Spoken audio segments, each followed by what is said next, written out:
The Cloverfield Paradox is the newest film in the Cloverfield Now trilogy, and it is now streaming on Netflix. Like most people, last night I was watching the Super Bowl and they showed this trailer, and not only was it the first bit of footage that we have seen from this movie yet, but it also went, hey, after the game, guess what? You can actually watch this movie like immediately following the game. That got a lot of people excited, myself included. The first Cloverfield quite possibly could be my favorite found footage movie, and 10 Cloverfield Lane was one of my favorite films of 2016. This film follows a group of scientists in this space station called Cloverfield that is orbiting the Earth. And they are working on this machine that will offer renewable energy, but when they test it, that's when things start to get a little crazy. With 10 Cloverfield Lane, I am absolutely obsessed with the marketing from that film. They released a trailer a few months before the movie actually hit theaters, and like I said, I really love that movie, and they follow that marketing strategy with this film. And that was by far my favorite aspect about this film, was the marketing of it, that they just showed this trailer during the Super Bowl and they said, hey,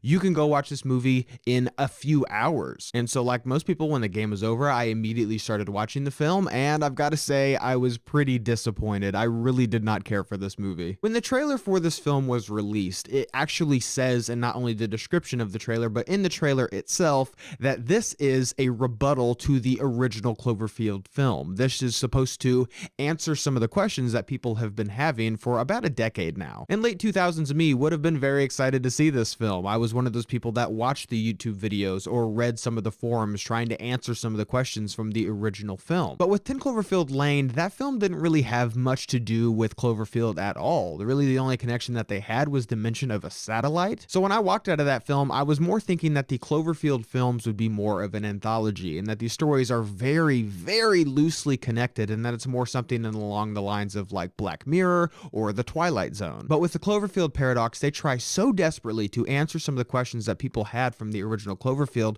that it results in me just having far more questions than I had at the beginning of this film. I am 100% convinced, like I would put money down, that in the early stages of development for this film, this was not meant to be a Cloverfield movie. There are so many scenes in this film that just feel so tangential to the actual plot and what's driving the movie forward that it just comes off as more of reshoots. And I do think that when Paramount saw the actual finished product of this movie, they did get cold feet and they sold it to Netflix, because keep in mind, Cloverfield and 10 Cloverfield Lane, those movies make a pretty solid amount of money. Those weren't flops at all. And I think Paramount sees what we see, and they saw this film as being just this completely trite and bland narrative that we have seen so many times, and pretty recently with films like Life. This film is supposed to be a thriller, but the problem with that, when I was watching this movie, I never really felt any sort of suspense. I never was really invested or engaged into this movie. The opposite is true. I found myself being so bored by this film on multiple occasions. Maybe that's another reason they put it on Netflix, because they figure that everyone watching this movie is either too drunk or too tired to really even care what this movie is trying to do. I found the Cloverfield Paradox to just be an incredibly lazy film. There are so many conveniences that happen in this movie, and I feel like it's just because the narrative needs it to. One of the most egregious examples of this is a character needs a gun. So what does he do?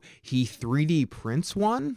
And when he pulls it out, everyone is like, oh my God, where did you get that gun? And it's just kind of the perfect representation of what this movie does so often, that if it just needs something to happen, it'll just conjure it up out of thin air. And I was disappointed to see this film, which has a really talented group of performers, but they are giving nothing to do to elevate this movie. I think the only exceptional thing about this film is its production and costume design. I loved the look of the ship in these spacesuits. I think this film has a really gorgeous aesthetic to it. The Cloverfield Paradox takes a series that is very unique and very genre subversive group of films, and it returns it back to being the bland and the trite and just a very half-assed entry into the series that it always had the potential of being. I really didn't care for this movie, and I hope when they do come back to make another Cloverfield movie, if that does happen, it will be much more similar to Cloverfield or 10 Cloverfield Lane and less of the likes of this. So did you guys see the Cloverfield Paradox? What did you think about it? Leave your thoughts and opinions down below.